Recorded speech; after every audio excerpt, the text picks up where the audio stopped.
Hey, you guys. I have to drive somewhere. This is when I normally make the videos. My name is Dr. Cheryl Meyer. And so I'm going to make it, but I'm just going to make an audio. I just wanted to say hello, and I'll show like skating footage or some kind of footage or do something. All right. Enjoy. I have something like full in my heart to teach today. All right. I'll see you in a second. All right, everyone. I don't want to model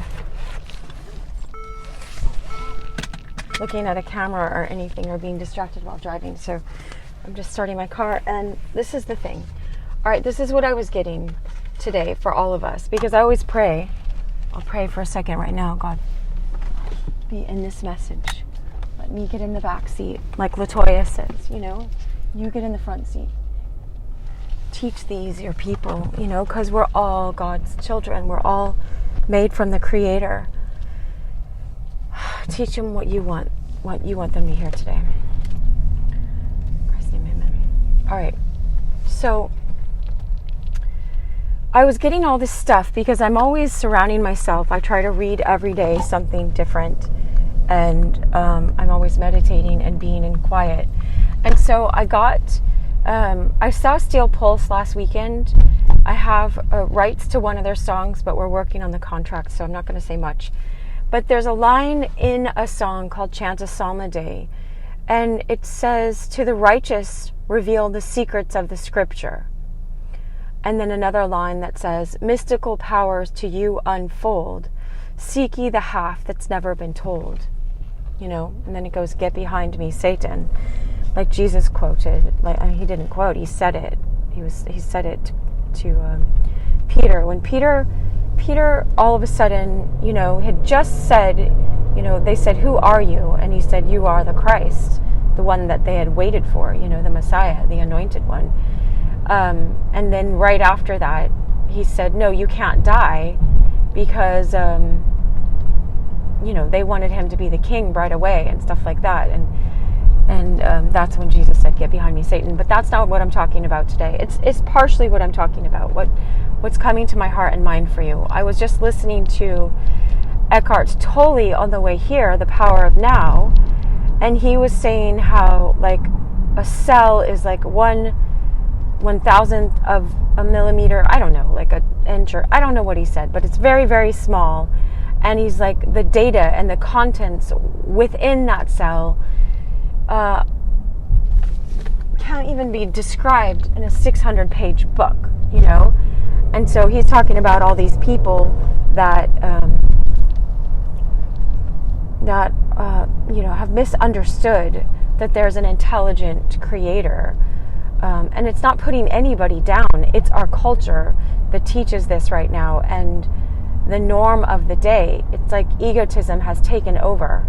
I wish I was showing at least the outside right now, because I'm passing these beautiful pine trees. Maybe I'll have nature that I can play this with. I probably do. All right, so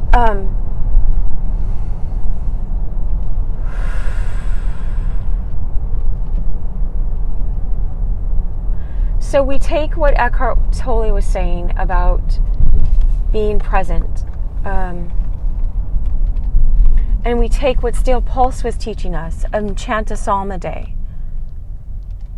Oh, it's a crazy man on the street. God be with him. Just a guy walking around, sticking his tongue out to people driving by. A grown man.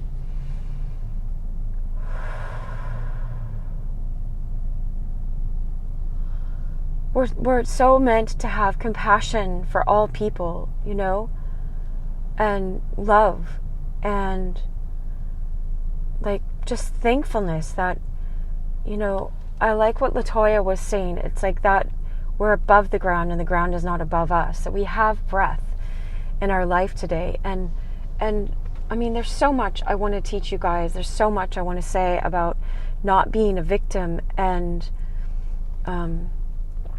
there's so much that I learned about, because I've been a psychologist the last 20 plus years, and then it took me 9 years to get my doctorate before that. So I've been studying this for well on 30 years. Even though I know I'm 33. I'm not. But whatever, it doesn't matter. We're ageless beings. That's the other thing that Eckhart Tolle was saying, and this is all related, is get really present in your inner body. Feel your inner body, this formless part of you without age or name or even your form.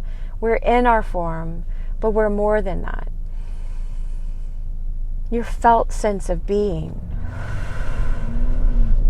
And the only way, he was describing to do that is to drop the mind. But the mind always wants to be in control. And this is the gist of what was coming to my heart to teach you guys, because I was just learning it in the place that I just left, This man was teaching, he was talking about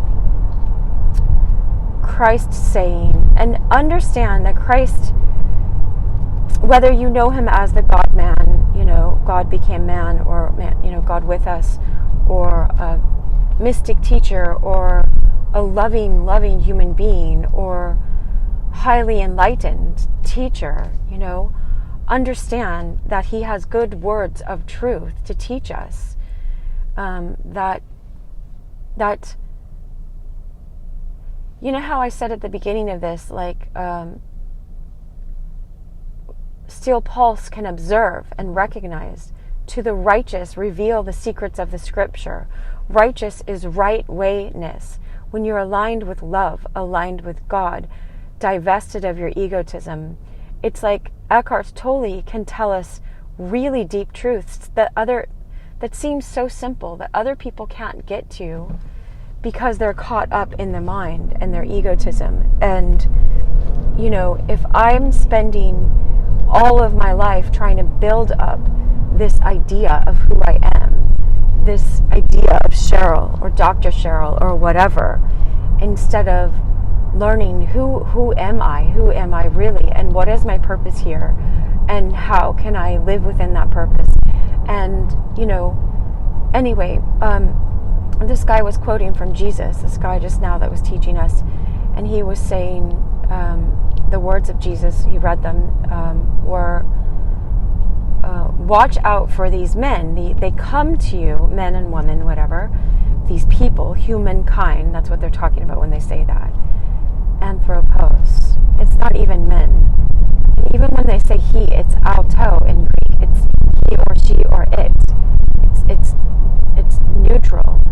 But anyway, I wish we could all just read Greek, or I could read Greek better, or we could convey it in that, and then we don't have to go into that every time. But God is beyond gender, so you don't have to be caught up in all of that. That's part of egotism and identity, which wants to keep creating problems and keep creating divisions and keep trying to control. But you'll see right now, okay? He said, watch out for these people, right? These humankind that are not kind, let's say, that come to us dressed as shepherds in sheep's clothing.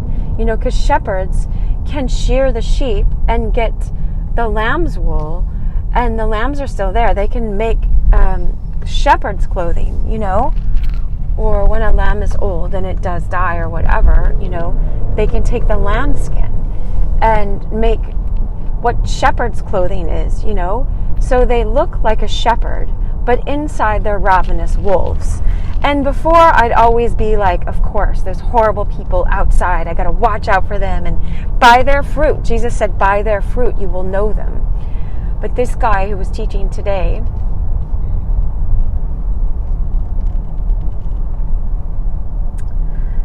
his name is Hayden. But anyway, he was saying that, he had this tomato tree or whatever that he worked so hard as a child to grow, and put the seed in and grew it, and he was finally bearing this fruit. And then it looked good on the outside, but when he cut it open, it was the grossest, rotted out fruit. I don't know if it got good after that, or what happens, right? But over time, you will know people by their fruit.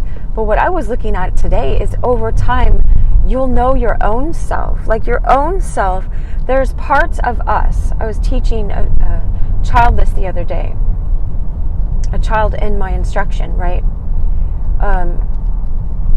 That it's my duty to teach these things to, right? Is that we have all these different I's, and they all say, I want to take a nap. I want to go eat something right now. I want to go meet a friend. I want to go do my homework. I want to go do my job. I want to go earn money. I want to go take a nap. I don't know if I had a nap already in that, but I want to go eat food. And so all of these I's present themselves as the same I to you. They all say, I am Cheryl, I am Bob, I am Robert, I am whomever. You know what I mean? Ryan, Jill, Carrie, whatever, right? They say, I am you. They're saying they are you, but they are just either patterns or programs or impulses in the moment, or parts of your desires expressing themselves.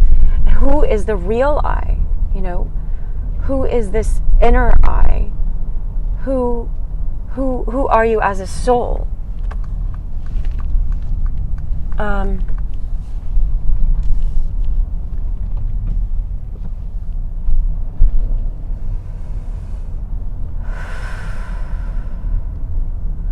And so I was noticing, because I've been observing, that there are inside of myself, that there are parts of me that show up and like, oh, I'm going to lead you to a really good place. Come do this, They show up like shepherds. They look like shepherds to ourselves.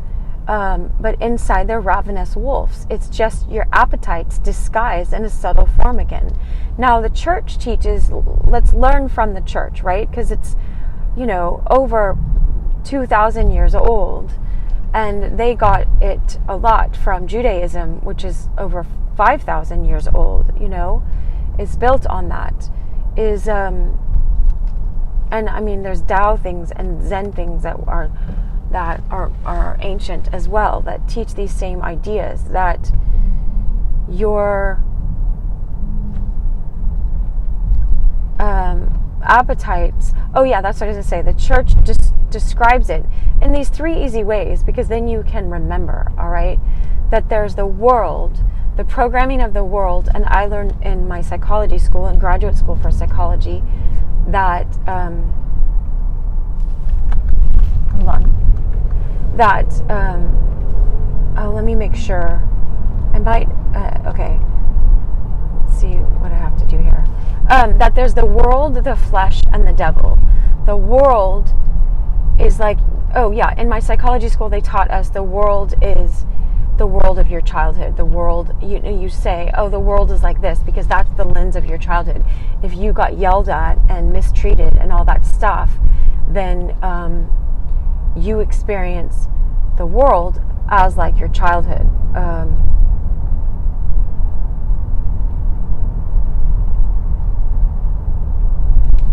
Let me make sure I'm still on.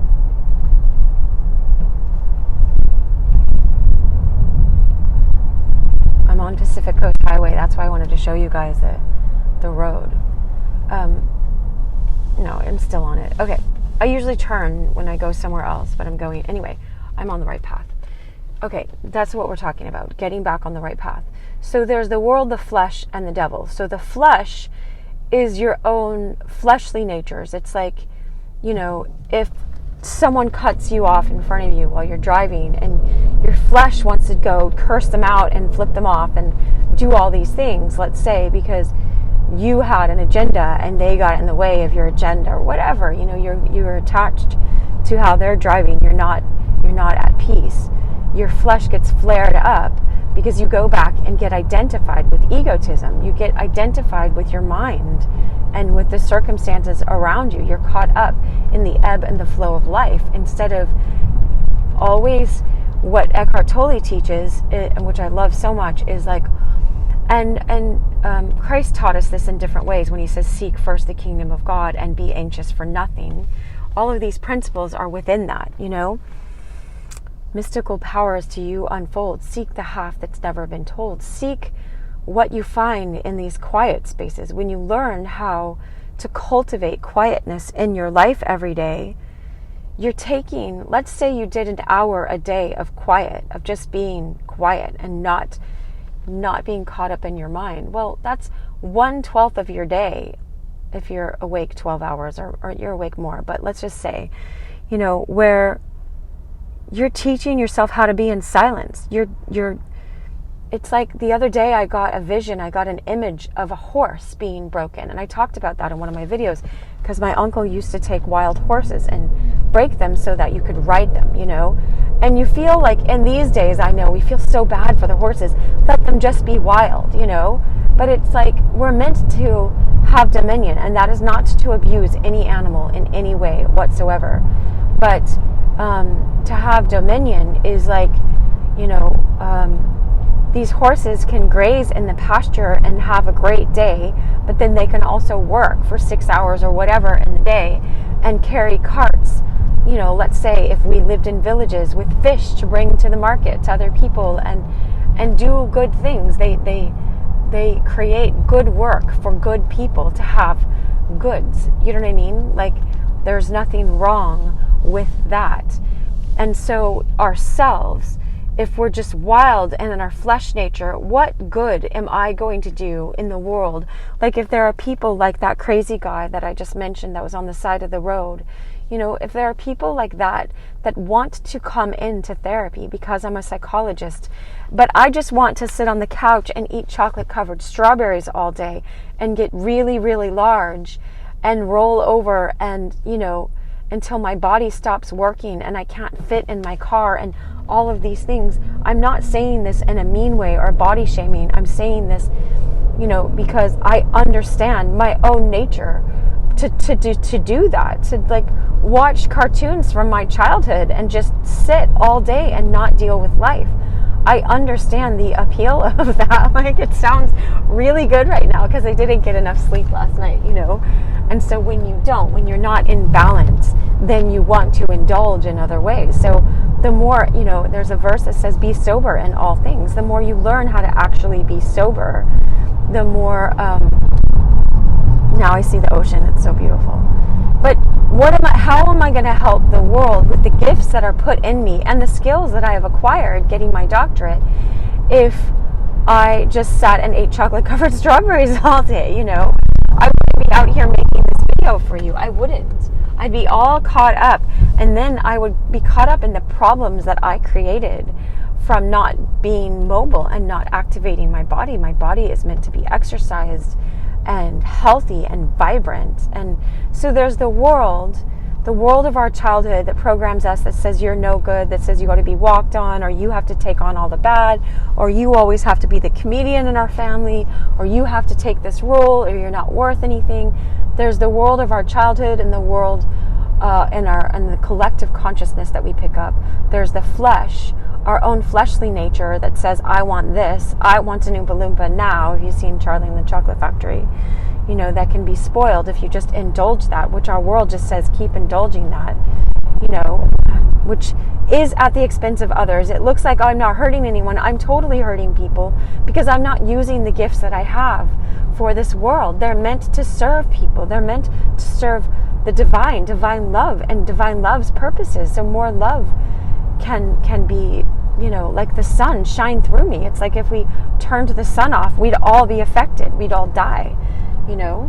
You are many sons on this earth, sons, S-O-N-S, and daughters of God, and bright, shining like a sun. Jesus said, you are the light of the world. He said that. Who is he talking to? I don't know, but I believe all of us have that capacity, but we can all lose that capacity, like C.S. Lewis writes about in the Narnia books, and George MacDonald writes about in the book that I'm reading, The Princess and the Kurdi. I'm reading that on my YouTube channel, so go there and subscribe and comment and share and read that, because he says you can turn beastward, you can turn more like an animal. And Kurdi has this ability to see if the animal is turning human-ish, or not the animal, but the animal creatures he sees where it used to be humans or something. It's a fantasy book, so let's go with it. And in Lewis's books too, the bear used to be able to talk, but it turned back to bear. It's like, if you have this ability to be love, but you're losing that, you're turning more and more into this ravenous wolf in sheep's clothing, and you're not even recognizing it in yourself. Oh good, here's a spot. Oh, I can park here. All right, I gotta go, but what I wanted to say is be aware of who you are. Because it's so subtle, these parts of ourselves are so subtle, and they act like they are you. And we don't need to be afraid of other people. The more you recognize this in yourself, the more you aren't going to be deceived by other people who come in. The more you take shortcuts, right? The more you take shortcuts in your own life, the more you are going to be deceived and fall for other people. The devil also, I forgot, I want to mention the devil, because it's get behind me, Satan. It's like we do not wrestle against just flesh and blood, but powers and principalities. And so it's like, if there are orders in this world, then, people, like C.S. Lewis said, I think in a book called Mere Christianity, that it's a really good book. I met a guy in the island of Patmos, sweetest guy. He said that book really brought him back to truth. He was far away from God, and that book helped him get clarity. But C.S. Lewis says, oh yes, the world would love to pretend like there is no devil. Oh, that's just a made-up guy in a red suit. But there are powers and principalities and forces at work. And the more you give yourself over to evil inclinations or to just your flesh, the more, we are led by those things. We're brought into that.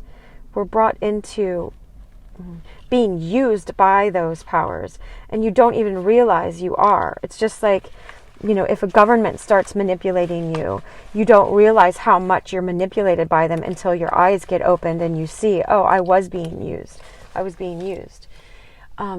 Anyway, so, all right, what did it say? It says, by their fruit you will know them. So over time, you will see. That's what I was going to say. There's part of us that says, oh, let's just, I have a headache. Instead of understanding, what have I been eating, or have I not been sleeping, and getting to the real root of why I have this headache, let's just keep taking headache medicine. Or let's say you could get LASIK eye surgery and your eyes could go back to normal, but you're just so used to wearing glasses all the time. And I'm not saying people ought not to wear glasses, for sure. But I'm just saying, like, as an example, if I have these deep problems from my childhood, but I learn how to get really quiet and make time to meditate 1 hour a day and cultivate quiet in my life, then I stop being bound by all these patterns in my childhood.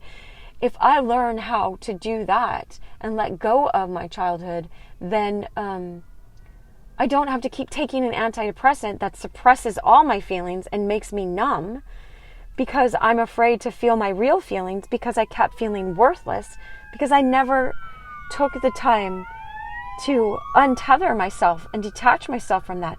You know how much joy I feel from not feeling like a victim anymore and not depressed all the time? Like, I wish this for everyone. This is why I make these videos.